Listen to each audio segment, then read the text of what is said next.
Let's start with the SEC on CBS game of the week, because Danny, you said that the dynasty is done.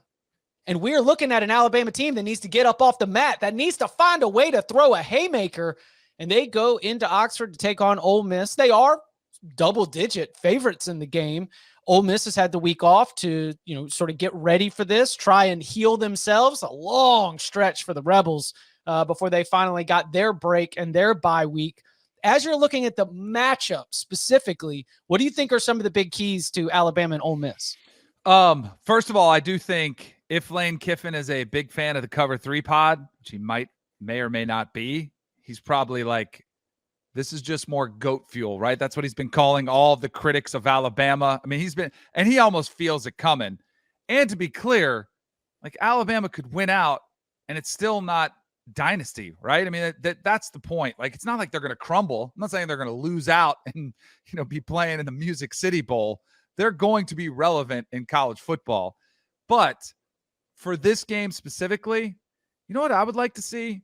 I'd like to see them get a little bit more involved with the run game offensively. And I would like to see their defense shut down the run. Like, let me see some physicality up front against this Ole Miss team, which wants to get Judkins going. And I'd also like to see Jahmyr Gibbs get a more consistent workload in this system, which I do think it's a natural tendency to see evolve when you've got a quarterback like Bryce Young, is just to consistently fall back on him. Like, hey, if I need a big play, or if I need just, it's natural to kind of go back to that. And I think they've gotten a little bit too pass happy and too Bryce Young reliant.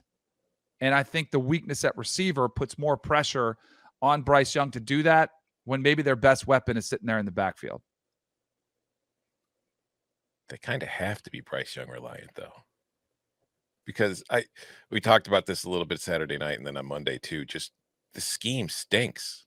Like, they're not doing anything special. The wide receiver spot is not great talent wise. I'll give you that. Although I think Corey Brooks is pretty good, but it's just they don't do anything to stress defenses. Like I talked about, the only big plays that they have are getting the ball in Jahmyr Gibbs' hands and letting him go be Jahmyr Gibbs. So to that point, maybe they should hand off to him a little bit more, but I feel like they view a lot of those short passes to be just handoffs. I think that's how they kind of view it. They're run plays, but they're with passes thrown.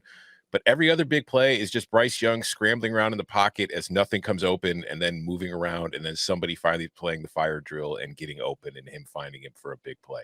That's their entire offense.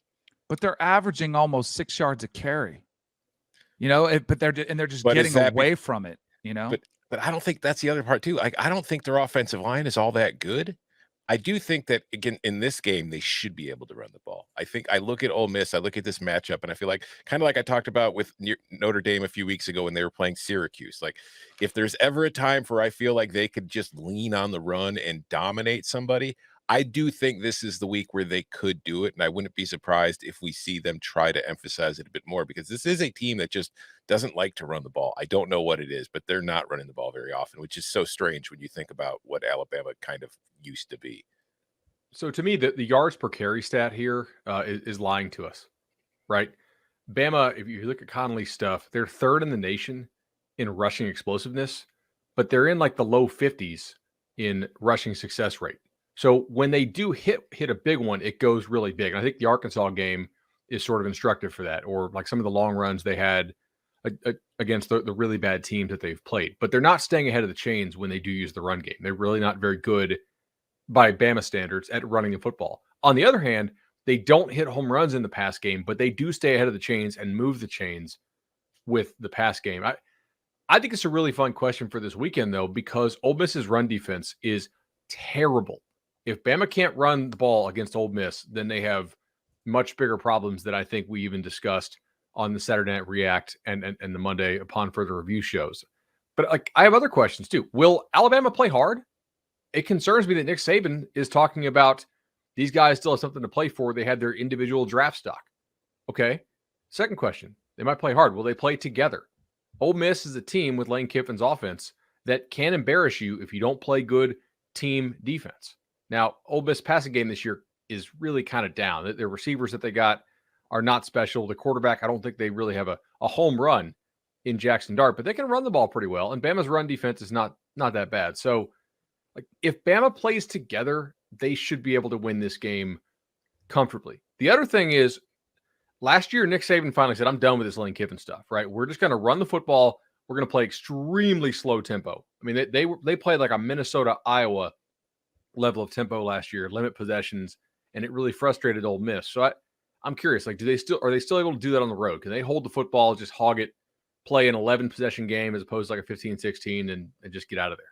Yeah, that was Lane Kiffin. Get your popcorn ready. He throws the headset, and then it's 28-0 at halftime. Kiffin pulls the plug on the popcorn maker.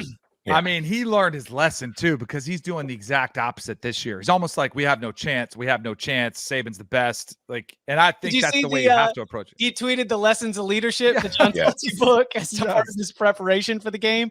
It was strange to go back and review the way that first half played out, because the very first drive, if you'll remember, Alabama was moving the ball. A lot of it was, through the run game to kind of get things going, loosening up that LSU defense. It ends in an interception. But then 3 and out,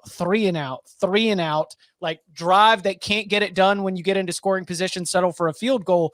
Like, all of a sudden, everything started to sputter just a little bit. By the time Alabama came into the second half, that's when, like, to your point, Tom, they just got pass happy. They're like, all right, whatever, nothing's working. Just Bryce, go figure it out. And I don't know if that's going to work against this Ole Miss defense, which has been, look, you're right, bud. It is tailed off a little bit, and they are not overly impressive in terms of, height, weight, overall size and speed. But I did think at the beginning of this season, this was a group of transfers that was playing together, right? On defense for Ole Miss, you mean? Yes, at the beginning of the season. And I do attribute some of them tailing off maybe to fatigue and just getting so deep without getting a break.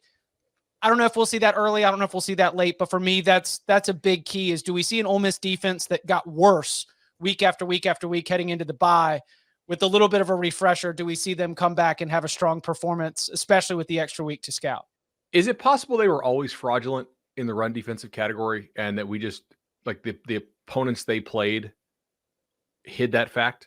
So, like, the non-conference schedule was soft. Yeah, I mean, Troy doesn't run the ball real well. Central Arkansas, Georgia Tech was a complete disaster on offense before they fired Collins. Tulsa, remember, Davis Brin got hurt pretty early in that ball game, so they had to play the backup the whole time. Kentucky's offense is really kind of trash, and Vandy is, no disrespect, is Vandy, right? So Auburn ran all over them. LSU ran all over them.